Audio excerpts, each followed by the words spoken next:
Welcome to Power Talks, your go-to channel for unlocking the power of education and skill development. Here, we dive into transformative tips, expert insights, and inspiring stories to help students, professionals, and lifelong learners in Kenya and beyond achieve their dreams. Whether you're preparing for exams, building your career, or seeking personal growth, this is the place to be. Subscribe now and join the Power Talks community as we empower you to learn, grow, and thrive. Listen to the hosts now.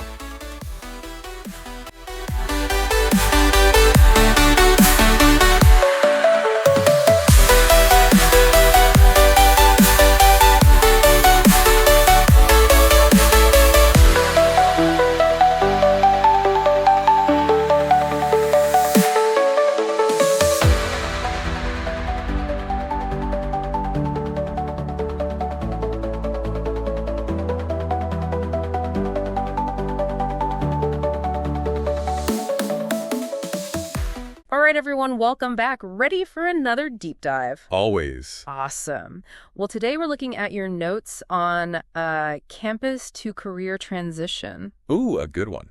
Yeah, it looks like you have some solid stuff in here. Lots to unpack. Yeah, for sure. So, for all of you getting ready to make that leap from, the classroom to the real world. It's a big one. Yeah, it's a big one. We're here to help you, kind of hit the ground running. Right, give you a bit of a head start. Exactly. So to kick things off, what are some of the biggest, maybe surprises or challenges that people run into when they first start working? Well, I think, it's really a huge shift, right? It's like going from, a relaxed hike in the park to suddenly being in this, fast-paced obstacle course. Okay, yeah. It's a whole different ballgame. Totally. You need different skills, a different mindset, and probably different wardrobe too, right? Oh, absolutely. Yeah, speaking of wardrobe, I remember my first real job out of college, I thought I was dressed up all professional, I had this blazer from forever ago that I dug out of my closet, and it turns out it was 2 sizes too small. Oh, no. Yeah, it was a disaster. I spent the whole day feeling so self-conscious. I can imagine. But hey, at least you tried, right? Yeah, I guess so. It's all part of the learning curve. Exactly. So let's get back to the content here. Sounds good. What are some of the key differences between college life and the working world? Yeah, well, one of the biggest things I think that people, really struggle with is the schedule, right? Yeah. Time management. It's in the notes here. Absolutely. Say goodbye to those, late nights and sleeping in. Right. The 8-hour workday is real. It is real. Yeah. And it's a lot different than, sitting in a lecture hall for an hour or two. Yeah, no kidding. 8 hours at a desk. That's got to feel longer than, debating philosophy all afternoon. It definitely can. Mm-hmm. And, you've really got to be productive within those hours. There's no cramming at the last minute like you might have done in college. Oh, so no more all-nighters fueled by coffee and panic. Nope. Procrastination is, it's not your friend in the workplace. Yeah, that makes sense. Deadlines are, serious business. Very serious. And there's no professor to beg for an extension. Oh, that's so true. It's funny because in college, if you messed up, it was, your grade that suffered. Right. Right. But at work, what happens when you miss a deadline at work? It's got to be different. It is. It's a whole different level of accountability. Your actions, they actually have a direct impact on everything. Oh, wow. Yeah. On projects, on teams, even the whole company sometimes. So it's really stepping up your game. Exactly.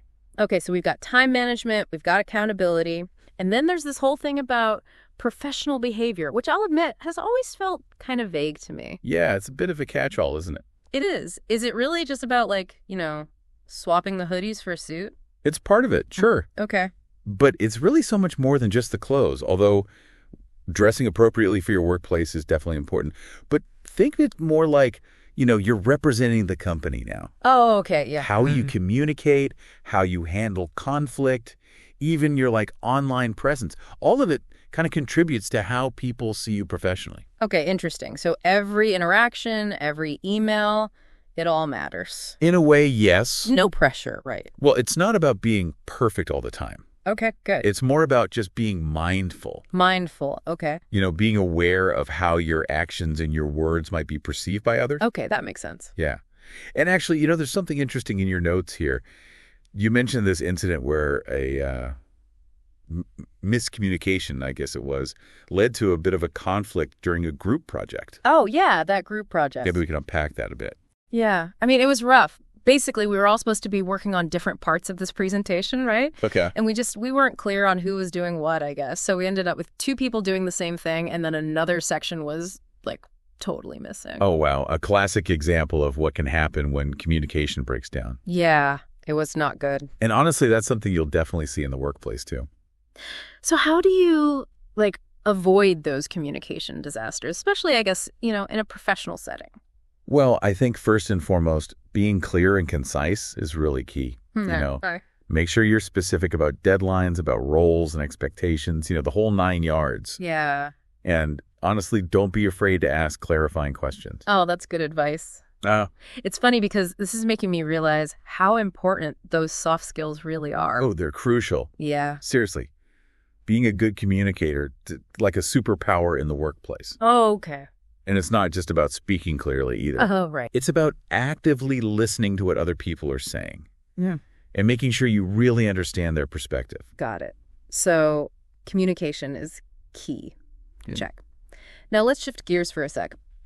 In your notes, you mentioned feeling a bit overwhelmed by all the technical skills employers want these days. Oh, yeah, I see that. I'm guessing that's something you're still trying to figure out, right? Well, it's definitely a common concern. Yeah. It's easy to get caught up in trying to master every new software, every coding language. Right, every single thing. But here's the thing.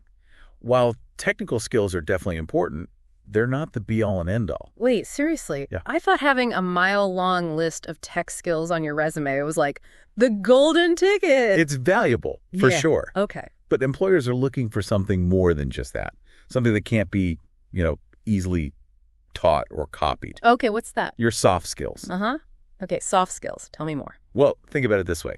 You could be the most brilliant coder in the world, right? But if you can't communicate your ideas to your team, if you can't collaborate on projects or, problem solve when things go wrong, all those technical skills, they won't take you very far.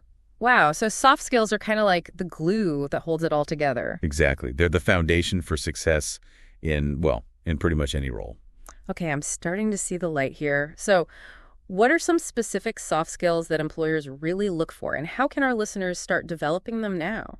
Well, we've already talked about communication, which is, huge. Right. But there are others that are just as important.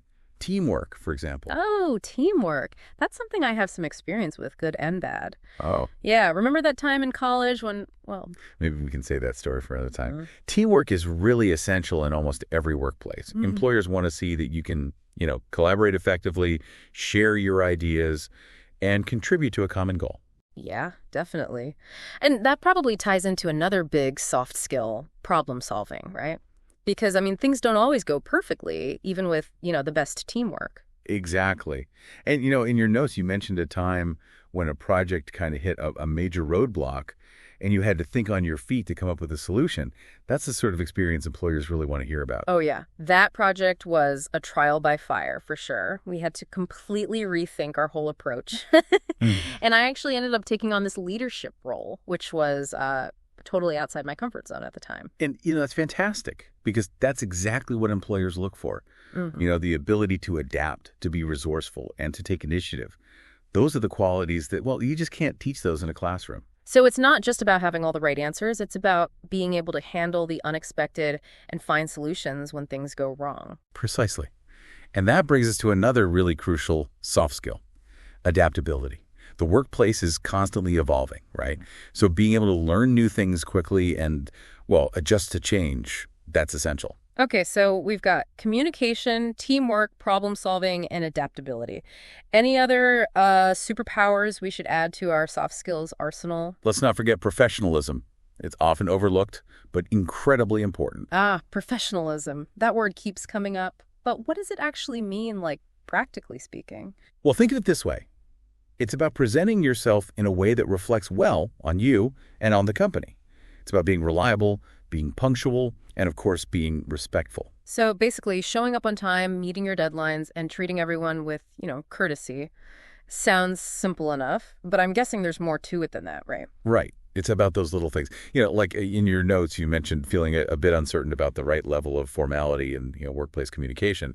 That's a common challenge for new grads. Yeah, it's tough to know when it's okay to be, casual and when you need to be more formal. Like, are emojis ever okay in a work email? That's a great question. And honestly, the answer is it depends. Every workplace has its own unique culture and its own sort of unwritten rules about communication. The key is to observe and adapt. Pay attention to how your colleagues communicate and, just adjust your style accordingly. So, when in doubt, err on the side of formality. It's generally a safe bet, especially when you're first starting out. Once you get a better feel for the company culture, you can maybe loosen up a bit. Makes sense. All right, so we've covered a lot. Time management, accountability, soft skills, professionalism. But what about actually finding a job in the first place? I mean, that's going to be top of mind for our listener right now. Absolutely. But, I'm noticing something really impressive in your notes here. You've already done a lot of the groundwork. You've identified your target industries. You've started networking. And you've even created a portfolio of your work. That's fantastic.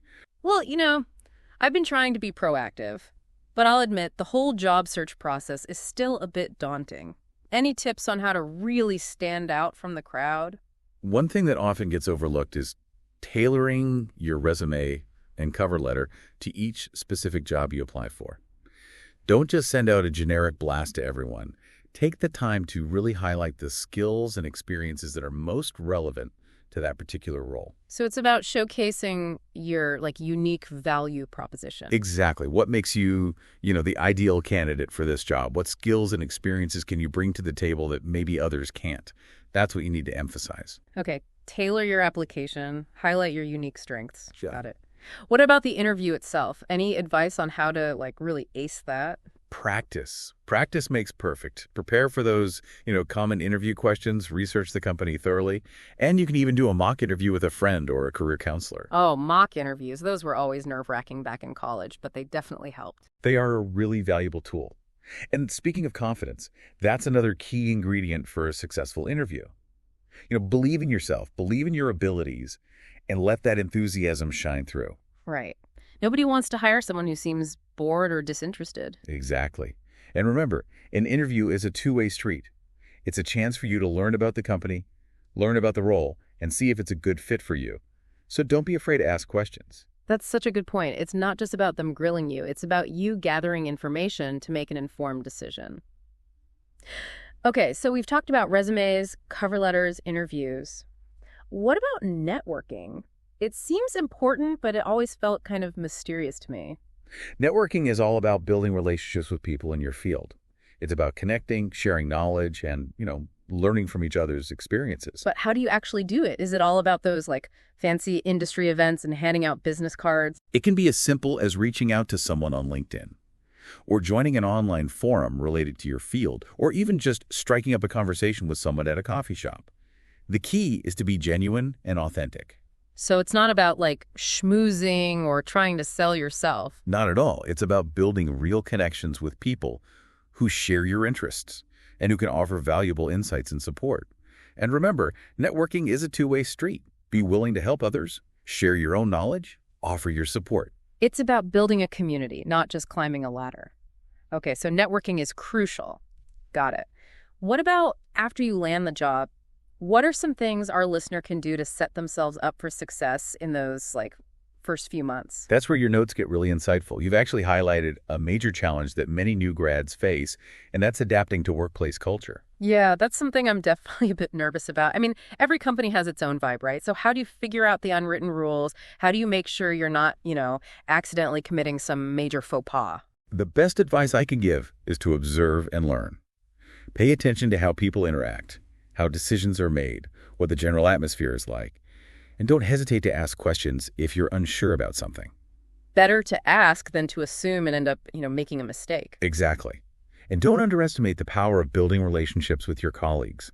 Take the time to get to know them, both professionally and personally. So it's not just about being a coworker, it's about being part of the team. Precisely. And remember, fitting in doesn't mean losing yourself. Bring your own unique personality and perspectives to the table, but, do it in a way that's respectful of the company culture. So be authentic, be respectful, and be observant. Got it. But what about when things get tough? Because let's face it, not every day is going to be sunshine and rainbows. How do you deal with challenges and setbacks in a, professional way? That's a great question, and honestly, it's something that many people struggle with, especially early in their careers. The key is to develop resilience. Resilience. I've heard that word a lot lately, but what does that actually mean in a work context? It means being able to bounce back from setbacks, learn from your mistakes, and keep moving forward, even when things get tough. So it's about having a positive attitude, even when things are challenging. It's more than just a positive attitude. It's about developing coping mechanisms for dealing with stress, seeking out support when you need it, and focusing on solutions rather than dwelling on the problems. That makes sense, because everyone makes mistakes, right? It's all about how you handle those mistakes. Exactly. And remember, seeking help is not a sign of weakness. It's a sign of strength.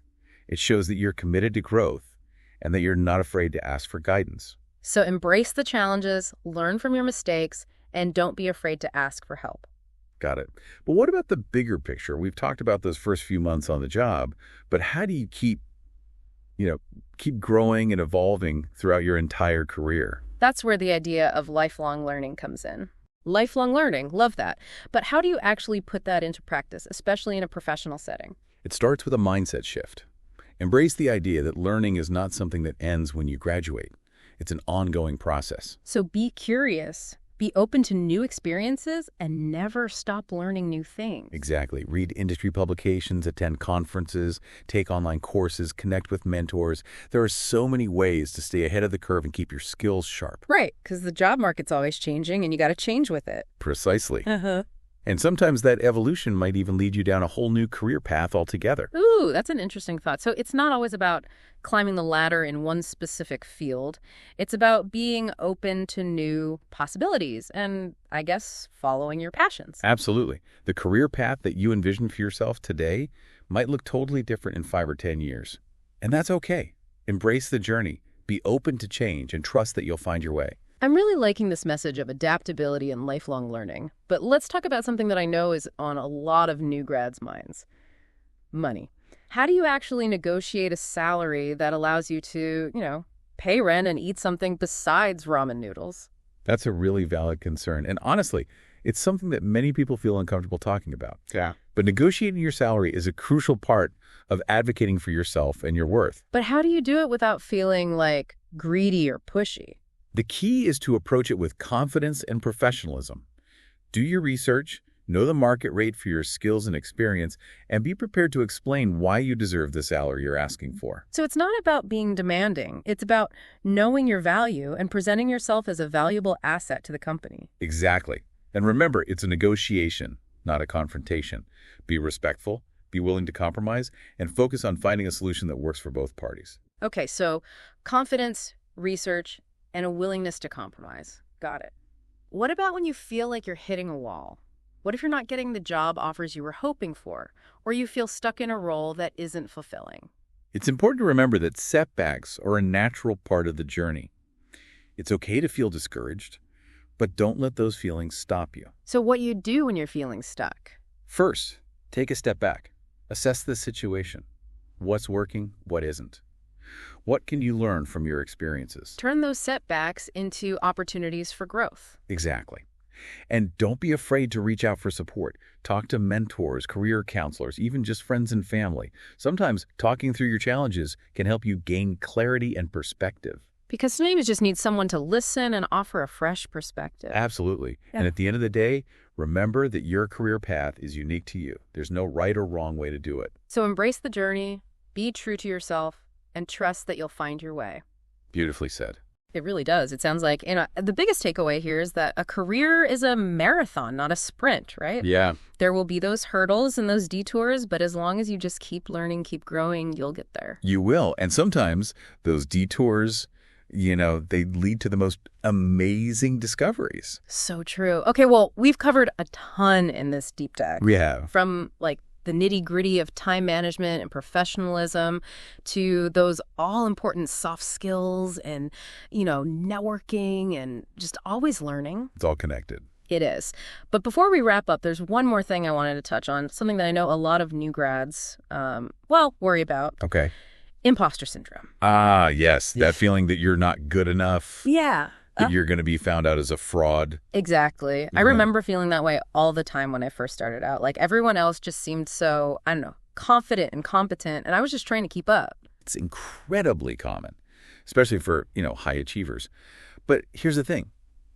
Imposter syndrome.